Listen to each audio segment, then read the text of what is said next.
Welcome to MedCircle. In this episode, you'll hear from a very resilient young woman living with borderline personality disorder.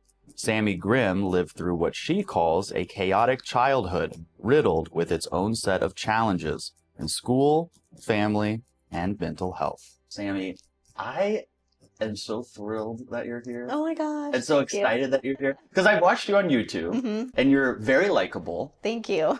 You know, that's on YouTube. And then you walked through the door, and you were still likable. Thank you. Yeah, so I feel like you're a perfect person to kind of demystify a lot of the stuff surrounding your diagnosis. Definitely, yeah. What are you diagnosed with? So I am diagnosed with borderline personality disorder with schizophrenic tendencies. So yeah, it's been a rough ride, but I'm finally to the point now where I'm like accepting of it and just learning more about it. That's like my big important thing that I've been trying to do, is to educate myself so I can help other people with it. So why come sit on this couch with me for many hours and talk about this to all of these people around the world? I just want to help other people, and I know that BPD, like there's tons of people that talk about depression and anxiety, which I think is super important, but I feel like there's not enough people talking about BPD or schizophrenia or any of the really big serious illnesses, and I want to be that platform where people can come to kind of, you know, unwind and just kind of learn about themselves and to feel comfortable, and to, because a lot of times, like, I felt alone and stuff like that, and I don't want anyone else to feel that way. So I definitely wanted to be a platform where people can come to and, you know, learn about themselves. I think that's such a selfless act and you. giving act, but at the same time, it's also so helpful for you, I would imagine. Definitely, yeah. Because when you can help other people, you're in turn helping yourself. Definitely, yeah. Let's first define what borderline personality disorder is. Okay, so it's an instability with relationships and yourself, pretty much. There's 9 characteristics in borderline personality disorder, which I have all 9. And I know you've done an interview with Doctor about that. I watched those videos. So yeah, that's pretty much it. I suffer from all 9 of those characteristics. And yeah, that's pretty much it. I was really excited to hear when you came in that you said that you had first seen my interview with MedCircle with Encina. I did, yes. Before we connected MedCircle and yes, together. Yes. So I'm glad that those videos are reaching people, and then that you saw that and felt comfortable enough to come here to do it. Definitely, yeah. That was an incredible interview. Yeah, I loved it. Yeah. Me too. Yeah, Me too. it was so Encina's good. wonderful. She was so great. So let's talk about you for a little bit. Okay. And then later in the episode, we'll go more into BPD. Where were you born? I was born here in San Diego. I grew up in Florida, in a really small town in Florida, for a few years, and then came back to San Diego. Okay, and why did you come here? We moved out and lived there for like 6 or so years, and then my stepdad got another job out here, so we ended up coming back. Okay. Yeah. What was your childhood like? My childhood was very unstable, I would say. My mom got a divorce from my dad when I was like 1 or so I never knew them together, which is fine. I feel like a lot of people, you know, deal with divorce in their lives, you know what I mean? My mom has mental illness as well, so she was very unstable with, you know, her relationships. With my, you know, stepdad, she remarried quite a bit, so it was very rocky growing up. We moved from place to place, like we never stayed in a place more than a year, so like almost every single year we were moving, and I've been to over 14 schools in my life. 14 schools. Yeah, it was super, super unstable. So my dad, though, on my dad's side, he was very stable, had a really good job, like super good compared to how my mom was. So when I would go back and forth, I was like, you know, all over the place, because I would get stable for a little while with my dad, and then I'd have to go back to my mom. So it was pretty rocky. Yeah. Did you think that was normal? I did at one point, I did. But then once I was going to my dad's and seeing like how my brothers were growing up and like how stable they were, I was realizing that, it wasn't normal for, what I was going through at my mom's. She also did a lot of drugs and stuff. So like at first I thought that was normal. And then I would go to my friend's house and I would see that there's not drugs, everywhere laying about, it was so different. And I raised my sisters pretty much growing up on my mom's side, and it was just craziness all the time. Was your dad aware of the conditions you were living with your mother? So no, I kept it pretty quiet, but just because I was so afraid of being split up from my sisters that I felt like I needed to like not tell anyone, because I didn't know exactly, what CPS, entailed. And I was just afraid that CPS was going to get involved and then split us all up and then not know where my sisters were, So I was just terrified of that. So I definitely kept it a secret up until even probably a few years ago. My dad still doesn't even know, everything that went on, but he knows a little bit. And he was, of course, upset when he found all this stuff out, and, but there's nothing. I was like, I'm not going to get separated from my sisters. I just refuse, So that was why I didn't say anything. How did that affect you then in that moment in time? Yeah, I had really bad anxiety as a kid, like so bad. I was always like fight or flight, I guess, and my adrenaline was always up. And I was always like scared. I was super emotional. Anything, if you like said one thing, that was like, I don't know, like mean, I would cry, you know what I mean? And then I eventually got very angry, and I would get into a lot of fights at school. I was always in the principal's office, always either defending someone that was getting bullied or my sisters, or, fighting someone. I was always in trouble. So I think that really affected me as a kid, for sure. Were you using drugs? I started using drugs. I had my first sip of alcohol when I was 8. When you were 8? Yeah, my mom, I'm telling you, my mom had it around the house, so it was always there. So I was like, why not try it? My mom's doing it. Why can't I do it, Yeah. I started using marijuana when I was 12. And then started getting into prescription pills when I was in high school. And then I was dealing in high school my mom's prescription pills because we didn't have like food. So my mom would like spend her husband's like paychecks and stuff on like alcohol and drugs. And then we didn't have anything. So that was like my go-to thing that I was like, okay, I know people that will buy this. So I'm going to sell it and then get food for me and my sisters. But yeah. How did that affect your sisters? Pretty bad. I mean, they're really hardworking, at the time, and they were really, just trying to get by. I tried to kind of shield them and protect them as much as possible. Are they younger? Yeah, they're a few years younger than I am. But my middle sister, she's only a couple years younger than me.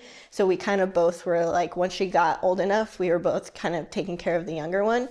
And we were just trying to protect her as much as possible. But yeah, it was rough. Fall into any self-destructive behavior? No, honestly, not as much as I did. They did sports. Like I made sure they went to their practices, and, the youngest one didn't really do well in school.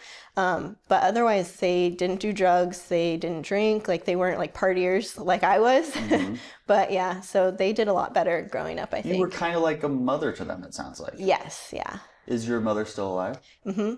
Do you guys have a relationship? No, I haven't talked to her. It's been 3 or 4 years since I've actually talked to her. Yeah, it's crazy. How do you feel about that? I have like a love-hate relationship about it, or like feeling about it, I guess.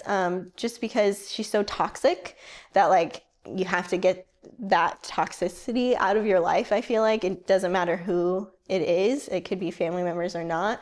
So I think it's important that you keep that out of your life. But sometimes it is hard, like on holidays or my birthday, I don't hear from her at all. And it's like, is that so easy for you to just not talk to your children? You know what I mean? But at the same time, it's like, it's probably better that way, Does she talk to your sisters? No, there's a lot of drama, but yeah. So no, she doesn't talk to anyone. What about your dad? So that's a completely different story, but yeah, we don't have a relationship either. Oh, you don't? No.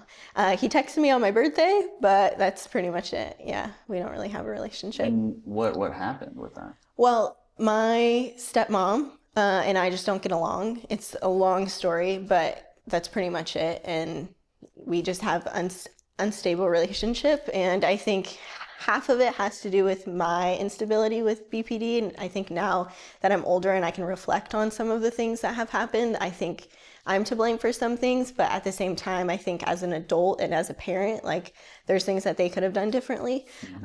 So I just kind of got fed up with things and was just like, I'm not dealing with this anymore. It doesn't matter if you're my parent, you know, I'm just done. If you're going to be, you know, lame, I'm not going to have you in my life. So that's pretty much it. I understand that. It's a tough call to make the choice to cut a family member out of your life. It's so hard. But if they're not adding value, and if they're, like you said, are toxic, it often is the best choice. Yep. And it's a very hard choice to make, for sure, because I have people that ask me all the time, how do you do it? And I don't know. It's so difficult, but eventually you have to get fed up enough to where you're like, I don't deserve this, you know? So. Right. And do your sisters have a relationship with them? No.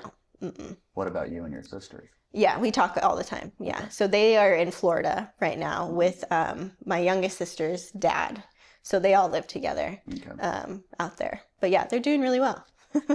Well, in this stage of your life, you didn't know you had BPD. Right. Were you seeking out any mental health treatments?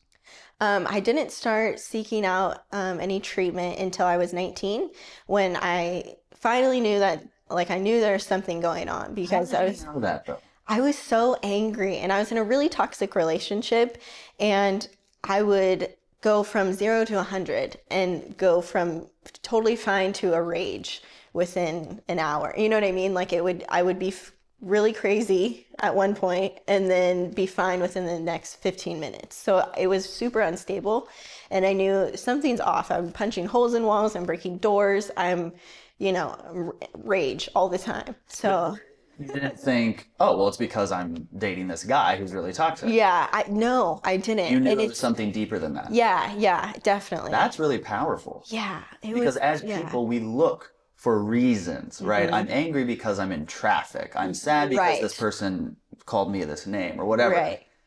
So the natural instinct, I believe, for people is to point at something else on why they are feeling that way. But you did the very brave thing and the very honest thing of pointing at yourself. Yeah. And saying, I need help. Yep. Well, and I had seen my mom growing up have these mental problems, and she never took care of it. So I was always like, I'm not going to be that way. I want to know what the problem is so I can fix it, type thing. So I finally got enough courage to go to the doctor and start figuring it out. But that's what motivated me, was my mom not getting treatment or being off and on treatment. And I was just like, I don't want that for my life. It's so unstable, you know? So that's what I decided. 19 years old. Yeah. To me, a 19-year-old is still a child. Yeah. Like, let alone they understand. The fact that you have that self-awareness is incredible to me. Thank you. Do you recognize that, or do you think, no, that's of course? I don't know. Yeah, I guess not. I wasn't self-aware at 19. Yeah, I was just like boop-a-doo, like walking around, like no idea what's going on. And you actually took it into your own hands. Now you went to a doctor. Yes. A primary care physician. Yes, I did. I haven't had insurance like my whole life, so I didn't even know where to start. So I did my research and I went to a regular doctor, and then they told me to go to a psychiatrist. That's good. And then just down the line, went to a psychiatrist and a therapist. And I completed an interview with Dr. Judy Ho on substance abuse and depression. During that interview, we learned that about 74% of people first go to a primary care doctor to get a mental health help. Yep. And while your doctor did the right thing of referring you to a psychiatrist, there are many primary care physicians who just write you a script right then and there and send you on your way, perhaps not properly diagnosing you. Right. You went to this psychiatrist, you didn't get the right diagnosis. Right, yeah. What diagnosis did you get? Bipolar. Bipolar. Which often happens with people with BPD, is they get misdiagnosed with bipolar disorder. Oftentimes. Explain what bipolar disorder is. So bipolar disorder is, from what I know, going from 0 to 100 real quick, like just being super happy and then angry. But with BPD, it can go within the hour, I guess. I don't know exactly how to explain it, but just having instability with your emotions and your moods. So you can be manic for hours and be up and, happy and getting a lot of things done. And then that can last for days. And then all of a sudden you can be down for days as well. So I know there's a lot of mania with it.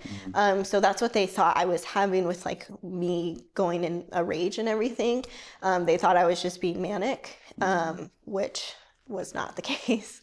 Well, in our MedCircle series with Dr. Sportelli, we go into the details of bipolar 1 and bipolar 2 disorder. So for MedCircle members, make sure you check that out. If you like psychology and learning about mental health and want to learn more while meeting other people who are interested, explore your membership options using the link below this video or visit medcircle.com. You were misdiagnosed. Yes. This is common. Very common. A lot of people apparently that have BPD were diagnosed with bipolar at one point. So when you're in that room and the psychiatrist tells you have bipolar disorder, what did you think? I at first was like at ease, I guess. I was like, okay, hopefully this is correct. Did you know what it was? Well, my mom had it, so I kind of knew what it was, but I wasn't like, obviously I didn't do any research or anything. But it still didn't make sense. It still didn't like really click for me, because I wasn't just like an angry person. I wasn't just having this mania. There was so much other things that were factors in it. So I was kind of confused for a while. And I don't know. I just didn't know what to do. So I was like, okay, well, I'm trusting this doctor to hopefully give me the right treatment and hopefully this works. Yeah. So how many sessions did it take for you to get the diagnosis? 2. They gave me 2. How long were they? An hour. So in 2 hours, yeah. This doctor gives you the bipolar disorder diagnosis. And then what type of treatment do you start? So instead of saying I should probably start therapy first, they said they wanted to put me on medication. So for me, I was like, okay, I know my mom's been on medication. Hopefully this will work. So I was all for it. I've always been pro medication if you need it. So I was like, okay, like let's try it. And they put me on a few different ones and my body just rejected them completely. Do you remember what they were? I've been on over 20 medications my whole thing. No. No. But yeah, it was like 2 or 3 they started me on, which is so much. I feel like, especially if you're just diagnosed with something. In my opinion, and after talking to many psychiatrists, they've told me, you don't usually start with 3 medications. You start with 1, you see how that goes. If you need to factor in a different one, you kind of just see how it goes. And she started me with 3 right off the bat. And I was sick, like so sick from it. And then eventually it made me not want to be on medication. So it was just like this weird cycle that I was on. When you say you're sick, you were nauseous? Physically sick, yeah. So I was nauseous, I was having migraines, I was in bed, I couldn't get out of bed. It was terrible, yeah. How long were you on the medication? They made me try them for 2 to 3 weeks, but after a while I was just like, I'm too sick, like I can't do this. So I would stop, and then they would get upset with me because they're like, you're not supposed to just stop, blah, blah, blah. And I'm like, no one's listening to me. Like, I can't live like this. At the time I was working full time and going to school. I was like, this is just, I can't, Who's they? You're saying they. The doctors. Sorry. So you have more than one. So I eventually went to a therapist and then had my psychiatrist. Yeah. So you're working in conjunction with the medication from the psychiatrist, the talk therapy from the therapist. Yes. Treating bipolar disorder. Yes. Which you don't have. Right. Did your mood or behavior improve? No. No. No. No, not at all. Did it get worse? I would say it got worse. Yeah. I would say I'm very impulsive, and that's a huge thing with BPD. I would spend a lot of money. I was very promiscuous. There's a lot of things that factor into that. That's all bipolar symptoms too. Right. That's true. I was self-harming. And I don't know, my moods would fluctuate so often. Within the hour, I could be so angry, and then I would be emotional, and then I'd be totally fine. And it was like, I'm fine, whatever. And it was just so inconsistent, and it was so exhausting that I knew there was something else wrong. And I would get so offended by little things that normal people don't get. Like, it's like life or death, I guess. It's so extreme and intense. I don't know. That's how I can explain it. But did you ever hear from your therapist or your psychiatrist the phrase borderline personality disorder? no, not at all. They didn't even say it could be that, it might be that. No. They just told you it is bipolar disorder. Yep. Did you ask them any questions? Not, I don't remember, honestly. Probably not. I just tried to trust them. And I think that because my mom had it, I was so like, okay, well, my mom had it. That makes sense, I guess. You know, that could be it. I don't, you know. So I just kind of trusted them for what they were telling me. And then, you know, I don't know. It was just terrible. How long were you in treatment? I was in treatment for about a year and a half. And then taking the medicine too? Yeah. So I finally got on a medication that was working for me. Not making you sick. Right, exactly.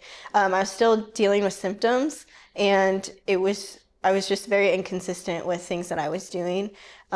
So eventually I just quit treatment altogether. And I was just like, it's not working. Nothing's working. I'm stopping everything. So I stopped going to the therapist. I stopped seeing my psychiatrist. I stopped taking my medication. And for a couple years, I was just on nothing. I'm not shaking my head at you. Okay. I'm shaking my head like this to you. I'm shaking my head no, because this is the main problem with this current system. You go on the internet or you go to your primary care and you search for a doctor. Yep. And then you go to that doctor and you don't even know if you're allowed to ask them questions. Right. And if you do realize that, you don't know what questions to ask. Exactly. And then you get a diagnosis. You don't get educated on what that is. Nope. You get fed pills, which can make you sick. And then you treat something that you don't have for a year and a half. Exactly. This is why this is why I get so pumped up of what we do here at MedCircle, because that education makes all the difference. It's so important. If you would have seen that video when you were 19 about the 9 traits of borderline personality disorder, you could take that to your psychiatrist and go, I think it's this. Yep, but it would have clicked so quick. Yeah. So quick, yeah. Yep. That education is so crucial. What was life like for that year and a half? It was inconsistent and just a mess. I was juggling working full time and going to school. I was a dental assistant, so I went to dental assisting school, and I was raising my sisters still. They were in junior high and high school, so I was like taking them to school and taking them to practice and like trying to juggle everything. And I was still at that time an addict, so I was still doing drugs and trying to juggle all these things and trying to get treatment. But I didn't realize at the time that like I need to put all of my effort into seeking treatment and not, you know, trying to depend on drugs and alcohol and stuff. So I wasn't quite there yet. And then eventually I was just like done. So. Before we get to your done point, did your therapist and psychiatrist know you were using recreational drugs? No, I don't think so. Okay. No, yeah. When you came to them and you told them, guys, this isn't getting better, what was their response?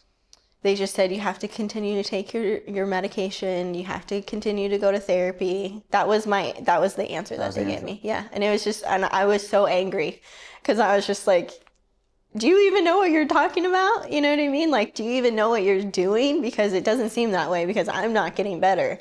And like, I had seen this pattern with my mom, and I was just like, I'm not going to be my mom. Like, I need to get this treatment. I need to get help, you know? So it was kind of like a dramatic life or death type situation where I was just like, I don't know what to do. And then eventually I gave up on it. I get why you gave up. Why would you keep going with something that isn't working? Right. Yeah. Exactly. It's why I think a lot of people try treatment and don't like it and then leave because they didn't have the education going in to make it work for them. Exactly. It's like showing up at a gym, but you don't know how to use one piece of equipment. Yeah. And then you stand in the gym for an hour and you leave, and they're like, yeah, I'm not losing any weight. It's like, but you have to use the gym. Right. Like, oh, I didn't know that. Right. You know, you just didn't know. True, yeah. You had to use this, but you don't know how to use it. Right. That education's so critical. It's so important, yeah.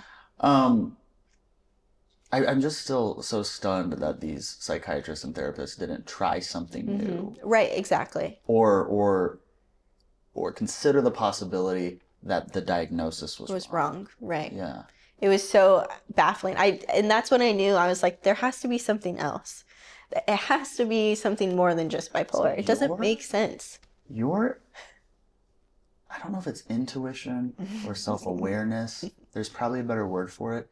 Is off the charts, I feel like. Thank you. You have an ability to you're really connected to yourself. Because most people, I think, would be there not for a year and a half, but for 10 and a half Yeah, years. that's true. Yeah. And they go, because I'm seeing a therapist and a psychiatrist.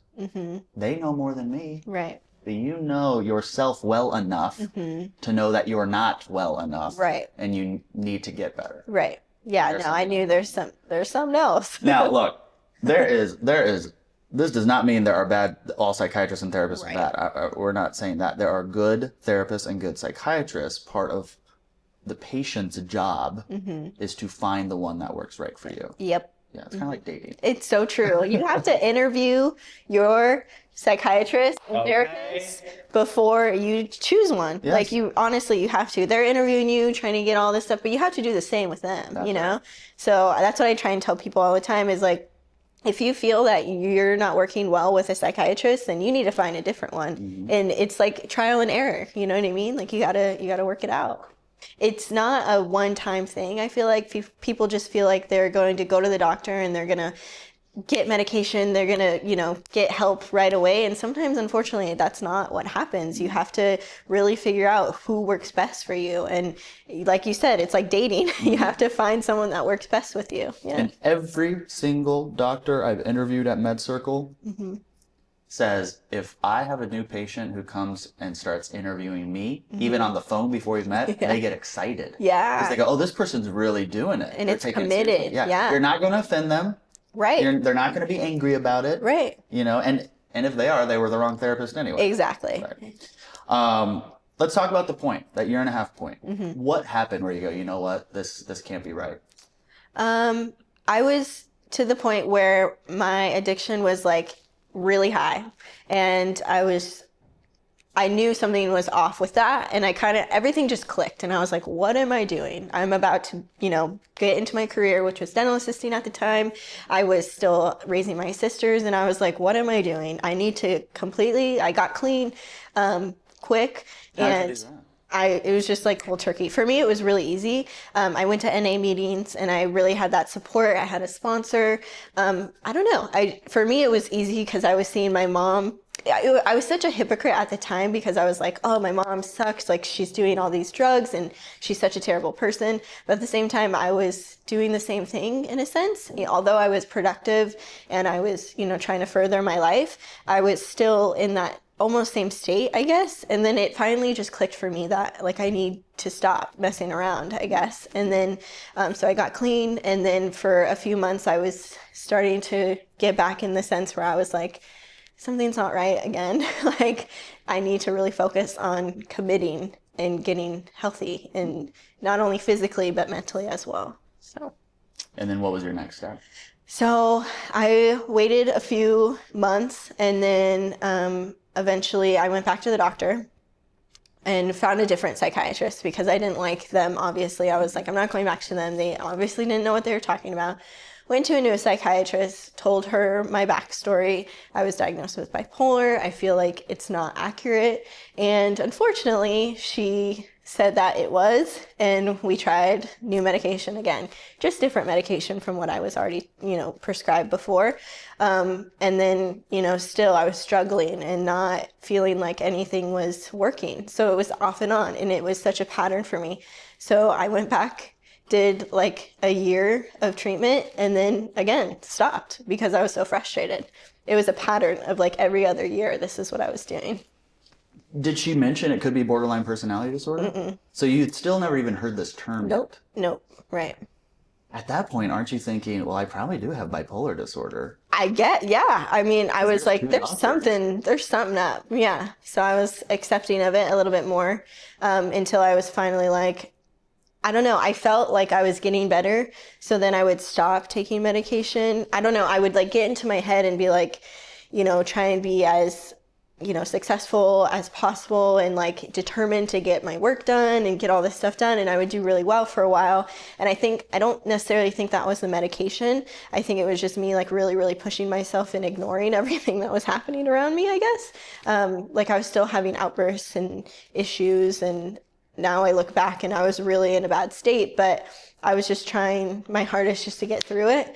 And then eventually in 2015, I think it was, is when I finally got to the point where I was like, okay, there's something else wrong. I'm going to do my own research and I'm going to find out what other mental health problems there are out there.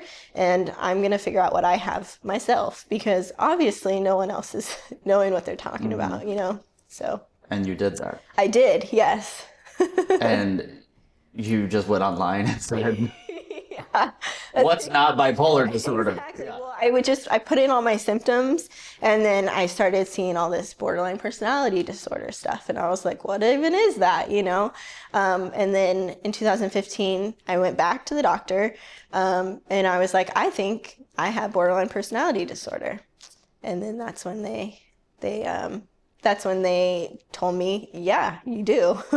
So they did all these tests for me, and then that's what happened. So you go to the doctor with this self-diagnosis. Yes. And then this time they agreed that it was. Did you tell them that you had bipolar disorder, or previously diagnosed with bipolar? Yeah, I told them that I said, I think I was misdiagnosed with bipolar because of this, and this. And then this is why I think I have borderline personality disorder. And then we went through all my history, what I've been through, past traumas, and then what I was doing in my life at the time. And then they were like, okay, you have all of the characteristics. So, yeah.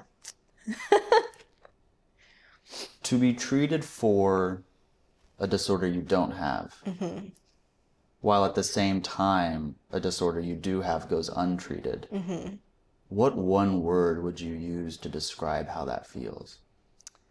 Chaotic. It seems like it would be chaotic. It was, yes. I don't even know if impressive is the right word, but it's incredible to me that you even managed to live some resemblance of a life. Because we're not treating the disorder, and then we're treating something you don't have. That's hard. It was very difficult, yeah. I was very unstable, for sure. Are you angry about that? No, not anymore. I think I was in the beginning of being diagnosed with BPD. I was really upset about it because I was like, if I would have just known, I could have prevented all of this instability that I created, But now that I know, I can just move forward. If you're looking for expert guidance and community support on your mental health journey, consider a MedCircle membership. Explore your membership options using the link below this video or visit medcircle.com. When those doctors tell you, oh yeah, this is BPD, this isn't bipolar, what do you feel? I was happy, like super ecstatic, and upset at the same time, because I was like, what the heck, I've been dealing with this for years, and finally now I had to research it, I had to figure it out. And the doctor was like, you scream BPD to me. And I was like, why didn't anyone else see this or, say this or even say this could be, So yeah, I was really, really happy. But at the same time, I was confused and just like why, What did they say or did you tell them, why didn't they catch this? Yeah. And what did they say? They just said that a lot of times people with BPD get misdiagnosed with bipolar, and that was pretty much just their answer, unfortunately. It was nothing, they were like, we don't know exactly where you were at that time, there could have been more characteristics towards bipolar because apparently you can have bipolar and BPD. So they thought maybe they didn't know that you also had BPD, so I don't know. They didn't know. Let's go into as many details as you can remember about going in there with this information you found that you think maybe I have borderline personality disorder. You explain your history to the doctors. What was their diagnostic process like? Well, it was really great because my first appointment that I had, I saw a nurse first. We went over my history. She asked me all these questions. I took a test. I did all of these things. What's a test? Like just test about my mood and how like my day-to-day life is, I guess. And I filled out this huge questionnaire pretty much. She interviewed me for like 2 hours. Yeah, it was really nice before I even saw the doctor. So I saw her for 2 hours. We took an hour break. I left, went and ate, came back, and then I saw the doctor for another 2 hours. And is the doctor the psychiatrist? Yes, the Okay, psychiatrist. so Yes. psychiatrist. Okay. Which I thought was really interesting because I've only ever have seen psychiatrists for an hour, and then they would try and diagnose me or just say, no, you have bipolar, whatever. So, I told them all my history. I was like, they say I have bipolar. I don't think that's what it is. I think it's borderline personality disorder. And after reviewing everything with me, she was like, you scream borderline personality disorder at me. And I was just like, I knew it. Like, I knew it. And then you really did scream at her. I did. Yeah, I was like, right, finally. Okay. So that's very interesting because a lot of the doctors that I interview really talk about going really in depth in the process for diagnosing somebody. They also mention ruling out other physical explanations of behavior. Did you get any blood work done or anything like that? I don't think I did. Okay. Which it's probably a good idea that I do that, actually. So this was all initially just talking to you, Yes. getting information from you. Yes, exactly. My big 2 takeaways just listening to you on that is, one, you are always your best advocate. No one will advocate for you more than yourself. Yes. So advocate for yourself. And 2, because they're relying on the information that you're saying, you have to be honest. 100%. People go into therapy and then they try to impress the therapist with how great they are. You're so right. That's so true. I get people that will message me daily and be like, I don't know like how to talk to the therapist. I don't know what to say. And I'm like, you have to be 100% honest with them because they're not going to know how to help you if you're hiding things from That's them. right. And this is a non-biased, atmosphere. Yeah. It's supposed to be. Yeah. So you need to be, I don't know, as trusting as you can as you get to know them. You don't have to be at your initial visit, but eventually you need to get to the point where you're comfortable enough to share everything with them. Otherwise you're not going to get the proper treatment. And I've been in therapy since I was 9 years old. And so I've had a lot of therapy sessions. And sometimes because I've moved a lot, if I go see a new therapist, I'll say, I'm not really comfortable going there yet with you, instead of lying. Right. Instead of going, no, I'll just go, Right. I'm not really comfortable yet. Yeah. But if you're okay, can we talk about that at a different time? Yeah. No, that's awesome. And that's what I tell people is like, if you don't want to talk about something, you don't have to, but you can be honest and say, I have issues with this and I eventually want to get there, but I'm just not ready yet. Yes. So you finally get diagnosed with borderline personality disorder. What is your next step? So the next step, what we did is they set me up with a therapist, and that was their first idea, was to set me up with a therapist and see how I do, I guess, and have some sessions with her before I get on to medication, which again, that was completely different from what I had initially, which was crazy to me. And I was like, wait, I don't need medication. Like, are you sure? Because I was so, I don't know, like wrapped up in needing medication.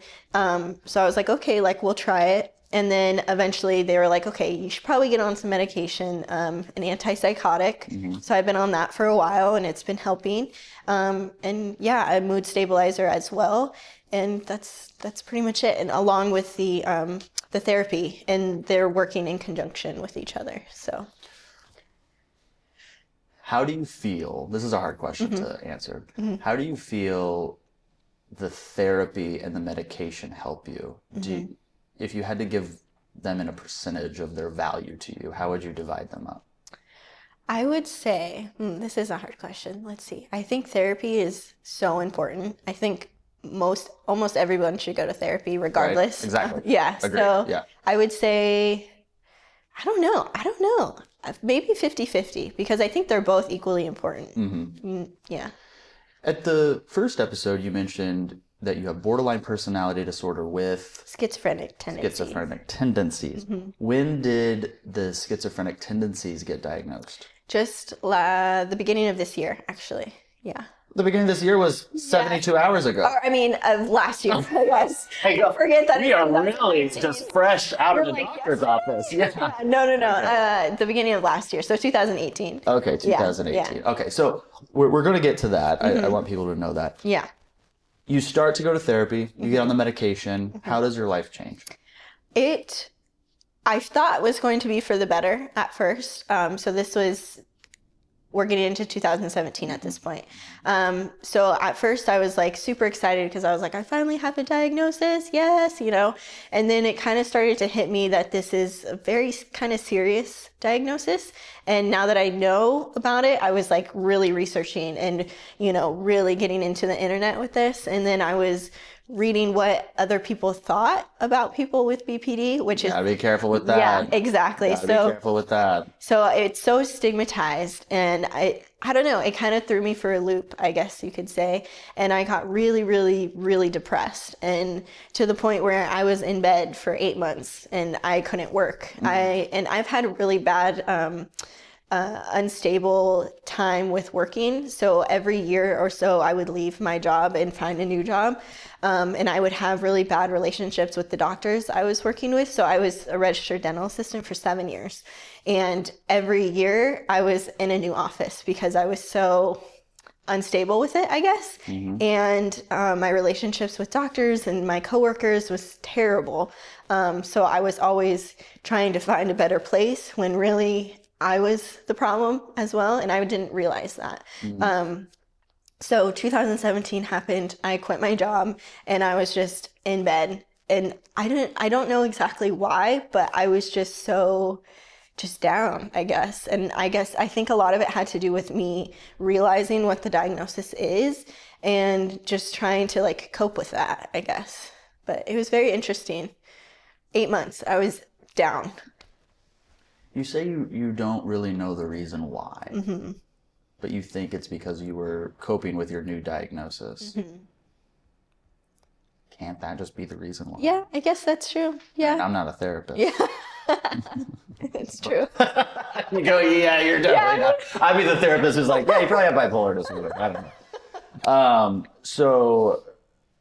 But an 8-month bedridden depression that's serious. Oh, yes. Serious. It was very serious. I was seeing the psychiatrist once a week and the therapist once a week. I was self-harming every single day. And I would go from like binge eating to starving myself to binge eating to starving myself. And I gained a bunch of weight. It was just this roller coaster of just a hot mess. It was just insane. Yeah. Like I told you before we started filming, you don't have to talk about anything you don't want to talk about. You can stop at any time. So that obviously still stands. Yeah. With the self-harm, is that separate from the binging and starving? No, I think it went along with it, honestly. I think any way I could harm myself and like internally like hurt myself, I guess, I was trying to do, whether that be like forcing myself to eat as much as I could, and then I would feel guilty about it later, and then the next day I'd be like, I'm not eating anything, and I would starve myself for almost 2 days, and then it was just a cycle of like starving myself and then getting so hungry to the point where I'm like, I'm gonna eat everything in my cupboards, and then along with the self-harming, I think it just all was one big mush. What are the other self-harming things? So I would cut myself. I had a really hard time with that. Growing up as well, I did that like since I was like 12 off and on. And that was a huge thing with BPD is harming yourself and suicidal like tendencies.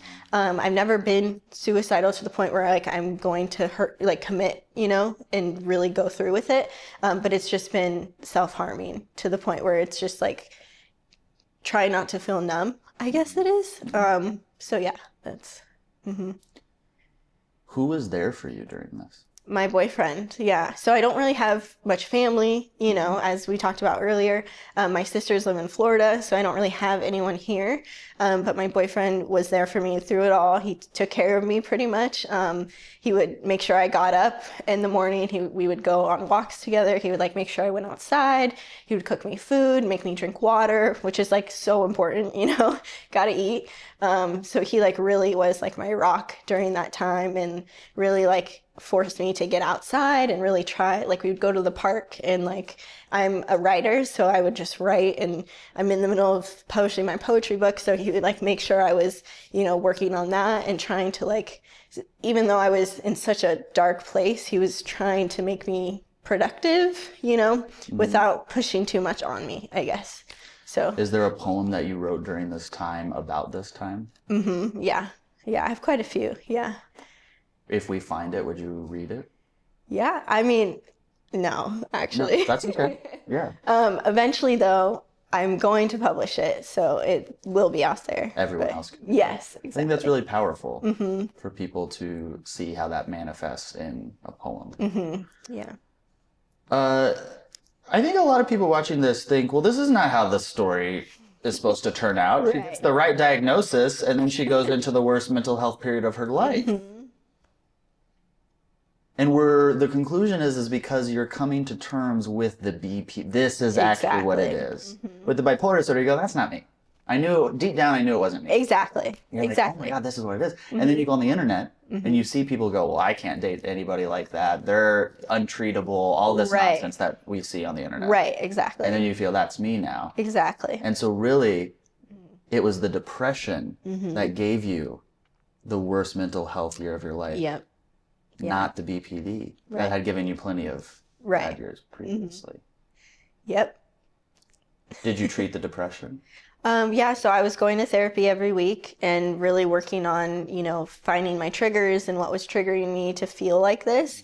I got into DBT therapy. Dialectical behavioral therapy. Exactly. It's really good. Love her. Yes. So got into that, and I I'm like that still DBT in there. as a girl. Yeah, you like that? Love her. Love her. Love her. Great.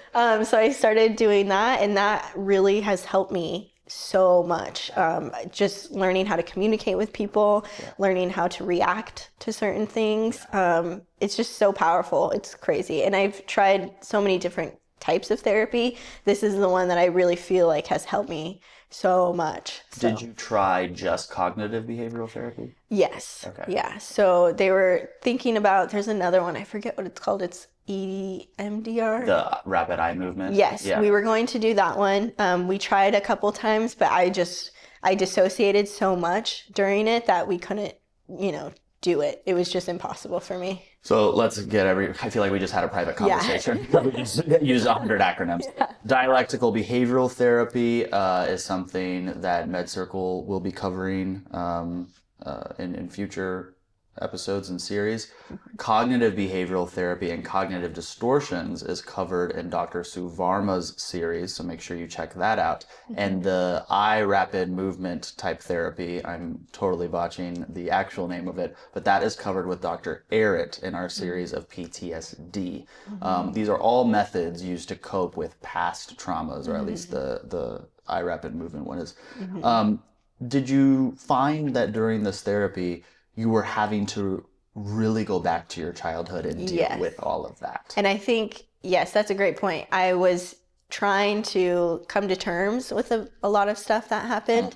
And there's a lot of stuff that I didn't even remember happened, and it was getting brought up in therapy. So it was like very traumatic all over again, I guess. So I think I totally didn't even think about that. But yeah, that has a lot to do with, I think, why I was so down that year too, is just trying to get through that and trying to, you know, even just accept it, because I had suppressed it for so long that there's still stuff to this day that I don't even remember, but you know, it's just getting rehashed out, I guess. And you're really digging down to the depth of you are, and pulling up that thing that you have tried so hard to forget. Exactly. To deal with it. That is so difficult. Even if you can recognize logically that on the other side of that is peace, going through that nightmare it seems like it's better to just not do it. And that's where I was at. I was like, I don't want to do this. But my therapist was like, we got to get you to where you need to be. We got to do it, you know? Are you happy that your therapist pushed you like that? Yes. Yeah. At the time, I was not happy. You know what I found? That some of the people who get the most out of treatment at least one point are not happy with their therapist. Yeah. Oh yeah. No, we had a problem. It's kind of like a personal trainer. It's like, if you make me want to do one more push-up, I am never coming back here. That's so But true. it's that one extra push-up that gets you the results that you want. Yep. Exactly. Yeah. Yep. What would you tell people who are having their 2017? As long as you work for what you want, you get your treatment, you can get out of that. Because I didn't think I would be able to pull myself out of that. But after going and accepting the treatment that I was getting offered and using the resources around me, I realized that it is possible to get out of that, you know? And I tell people all the time, like, they don't know where to start and they have no idea like how to get there. And I'm like, you have to take the first step and go to see a doctor and really do your research about how you're feeling. And you need to be 100% committed, because I have people that don't want to accept what the doctors are telling them or, you know, how they're feeling. And you have to accept that, I think, first before, you know, you get your treatment. Because if you don't know, I don't know, if you're not realizing like what you're dealing with and not acknowledging that, then there's no way you're going to be able to get past that point, I guess. I think there's an element of really just surrendering to the process. Yeah. And most people don't know what the process is, and that's why we have MedCircle, right? We help people through that process and navigate to make better choices, to make good choices. But once you know that you're going to start this journey, it's kind of, you know what, I'm going to go in, I'm going to surrender to that. Yes. And I might not even like what I hear, but I'm just going to hear it anyway. Exactly. And then I'm going to move forward and try to be better. Yeah. Really, really wonderful. MedCircle is not just a YouTube channel. Check out MedCircle memberships. They're great for individuals looking for help for themselves or loved ones, or professionals who want to take their career to the next level. You not only get access to our award-winning series and interviews, but you get access to real-life doctors, incredibly transformative courses, and a like-minded community of individuals. Try it out, medcircle.com. Man, It's been a long one. what a road. Yes. And it's not over. Right. Life's a journey. But do you feel like the hardest part is behind you? I think so. I hope so, at least. I think so. I think this year has been, or 2018 was a year of just growing and just coming from such a depressive state of 2017 and just really working on myself and trying to get better.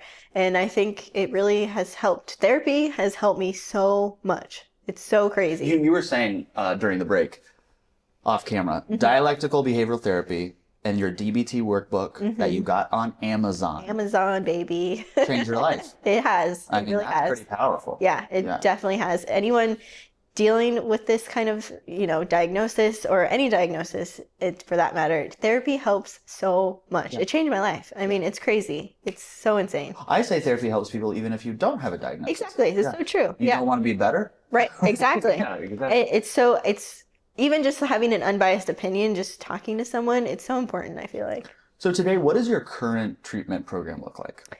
So I am on medication. So I take medication every morning and every night, and then I'm in therapy once a week. Once a week? Okay. How long are those therapy sessions? About an hour. Yeah. And is that with a therapist or a psychiatrist? Therapist. And then how often do you see your psychiatrist? Every 3 to 4 weeks, I see her. Okay, so about once a month. Yeah, so then we just kind of go over how I'm feeling, how my medication is, if I need to change anything. You know, she's amazing. I finally found the right psychiatrist. All right. So Good awesome. job, a good psychiatrist. So awesome. She's And amazing. therapist. Yeah. When you don't have to share the exact types of medication, you don't have to share anything you don't want to, but What types of medications are you on? So I'm on an antipsychotic. It's called risperidone. Okay. And that is supposed to help with the hallucinations I have as well. And that's actually really helped me. The beginning of 2018, I was suffering from hallucinations, really bad auditory hallucinations.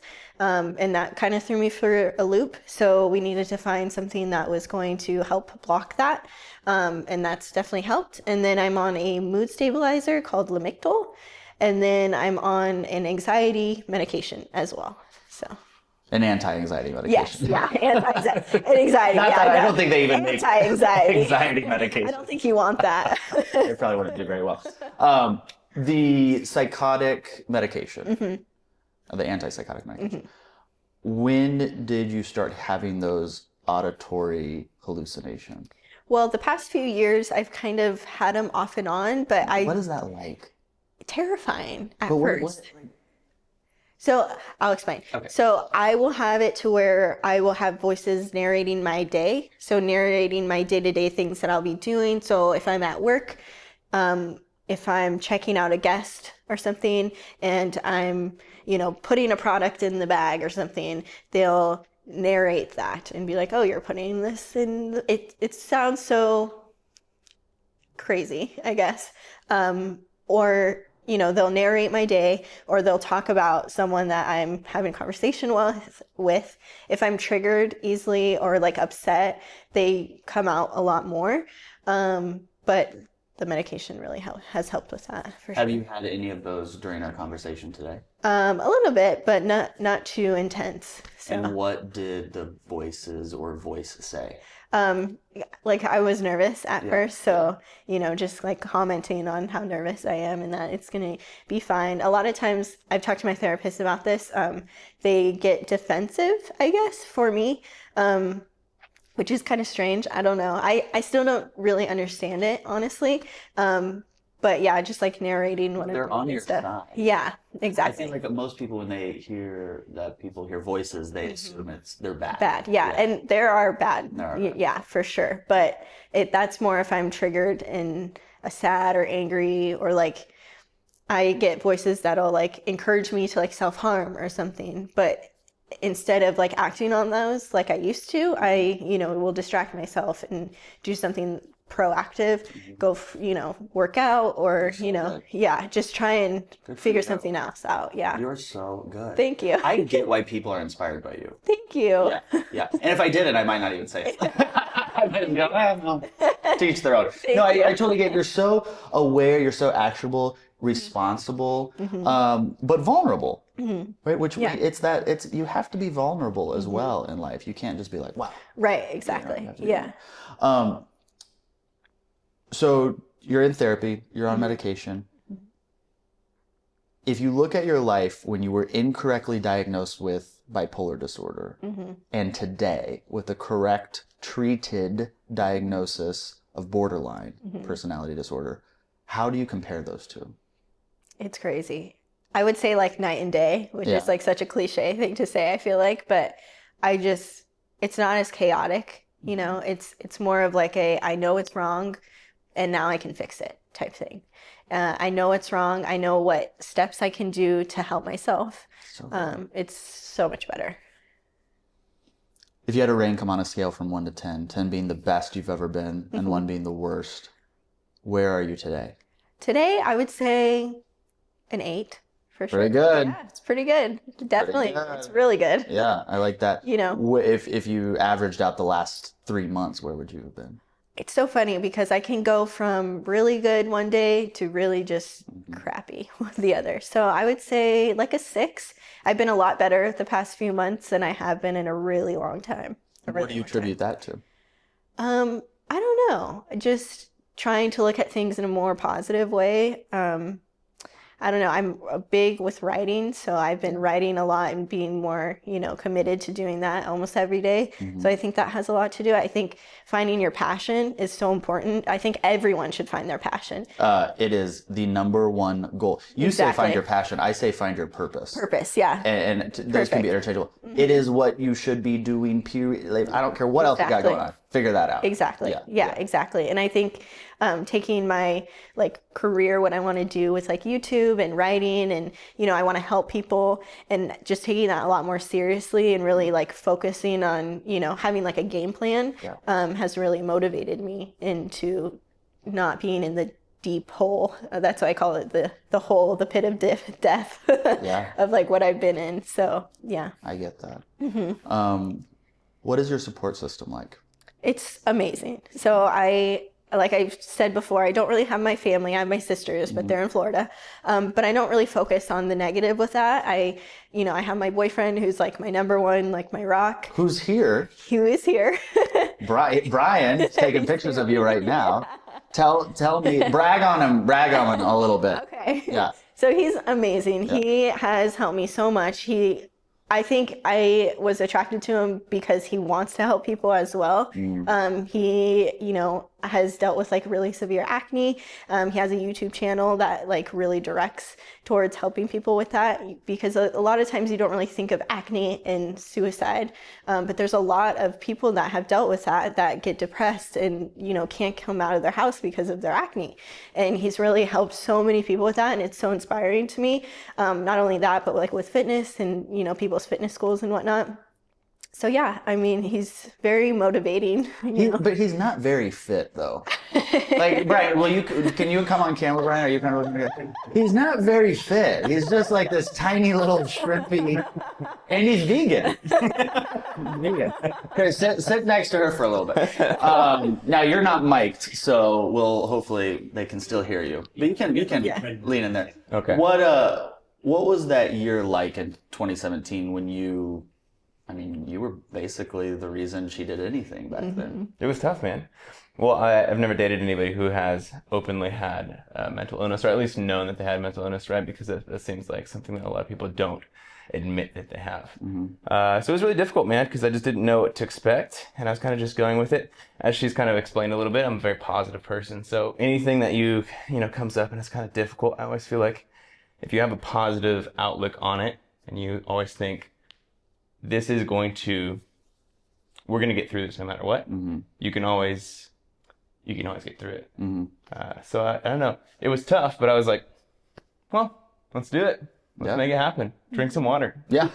You're probably dehydrated. He's been carrying around a jug of water all shoot day. So now, what is your life like now that she has come onto the other side? Good, man. It's just really awesome to see her kind of figuring out herself a little bit more, because I feel like before all this kind of developed a little bit more, I feel like she was just kind of shooting in the dark. Like before I started dating her and stuff, the person she was with before didn't seem very encouraging to actually figuring out what's going on and what to do next. So now that she kind of has more stability in her life and support from me and my family, she has the ability to actually like explore herself and understand where she can go in the future to improve the things that she wants to improve and understand herself more. So yeah, it's good. I feel like she's doing a lot better in terms of like understanding herself, which makes it easier for me, because then I think I also understand her a little bit more, and it makes it easier for me to support her in a way that I feel like isn't random. I feel like there's a goal. Here's what we're dealing with now. Here's what we can do about it. Yep. And we can. That's probably how you felt too about yourself. Definitely. Yeah. Know thyself for sure. Yeah. What advice would you have to supporters of someone going through any number of mental health disorders? Yeah, I get that asked a lot because of her comments. I would say it's hard to understand it, right? So, I mean, just like with acne, like it's hard to understand it, but understand that whatever you're going through that's difficult, kind of apply that, to the thing that you don't understand. So like maybe if you have acne, if you have obesity, or if you have something that you're insecure about, understand that how that makes you feel and how isolated that makes you feel. And so while you can't put yourself in the place of someone who has borderline personality or bipolar or depression or something like that, understand that for them, that's their entire world. That's what they wake up. That's the first thing they think of. That's the thing that they think of throughout the entire day. That's the thing that they double guess every decision they make, and they think everyone is aware of. It's the same thing as whatever the issue is that you're dealing with. So just try to apply that and have empathy, even though you don't quite understand it. One of our doctors, Dr. Ramani, said that the number one trait that every parent should raise their kid with and that every person should strive to have is empathy. But I don't know if that is taught or practiced. Right. And my New Year's resolution is to practice empathy, because I used to avoid it. If someone on the plane started talking, I'm like, oh my gosh, good luck. And now I go, all right, I'm here. I can practice. Right. Yeah. Because then when my Sammy in my life, someone who's close to me who means something to me, then I'm ready to go because I've already practiced, with other people, and it's the right thing to do. Right. Nothing will make you feel better than helping someone else. Yeah. Not helping yourself, not getting to a certain level of success. It's always helping someone else. Yeah. I'm sure you've had lots of conversations with each other. But since you're both here, is there anything that you guys would want to say to each other? Oh my God. You can go first, Brian. Is there anything you want to say to her? You're gonna make me cry on camera. Okay, go ahead. I'm proud of her, she's gone from being very scared about talking about her mental illnesses and opening up and kind of like debating whether she should share this or she should say that. This is too much. Or this is, and I feel like when you do that, you only share the things that everybody's talked about. It's all, surface level stuff that you could find anywhere on Wikipedia. But when you start to dive deeper, it gets really difficult to share that stuff. And so that's one of the biggest things that I'm proud of her with is deciding like, okay, there's going to be people who are in the comment section being really rude and nasty and stuff, but those people are outweighed heavily by the people who are deeply impacted and will move forward in their life and be impacted by the things that you're sharing, rather than the people who are just screaming negative things behind a keyboard. Yeah. I would just say I appreciate you so much for just being so supportive with, everything that I've gone through. It's not easy. It hasn't been an easy road at all. It's been so difficult. So I just appreciate you so much. And we'll be back when Love Connection returns here on MedCircle. Okay, Brian, go do some push-ups, drink more water out of I'm like tearing up, trying not to cry. So funny. You can check out Brian on his YouTube channel as well. Okay, in addition to having a great support system, therapy, and taking your medication, what else in your life helps you be optimal? Definitely self-care is a huge, huge thing. And that's not just like taking bubble baths and, the general self-care that you hear about. Self-care is eating when you're supposed to, when you feel like you need to eat, drinking water. There's tons of people that get so dehydrated they don't even realize that they need water. And I have so many people in my life that don't even drink water, and then they're all like upset, like they don't realize that that's what they need. So water is a huge thing for me. Writing is huge. Like I said earlier, finding a passion is such a big form of self-care. I feel like it's huge. Very good. Yeah, I feel like it's huge. That. Yeah. Passion is a form of self-care. Absolutely. That is good. Passion is a form of self-care. Yes. I am taking that. Okay, good. I'm stealing it. Definitely. I'm going to share it. That is really good. Yeah, definitely. Passion is a form of self-care. I love that. It's a good one. Now, are you pen to paper or typing? Both. I like pen to paper more. And I learned my lesson because I lost a document. Oh. Yeah, a huge document. And I was just like, devastated. Now I will never not do pen to paper first, and then I transfer it. Got it. Okay. So writing for me, exercising. I feel like it could be such a big form of just like getting your aggression out. And for me, it definitely really does help. So those are just a few things that I do. That's to wonderful. Help me. Yeah. That's wonderful. This has been so fun for me to sit here with you. Awesome. I consider it such a privilege. Thank you. Because you are trusting me to share your story.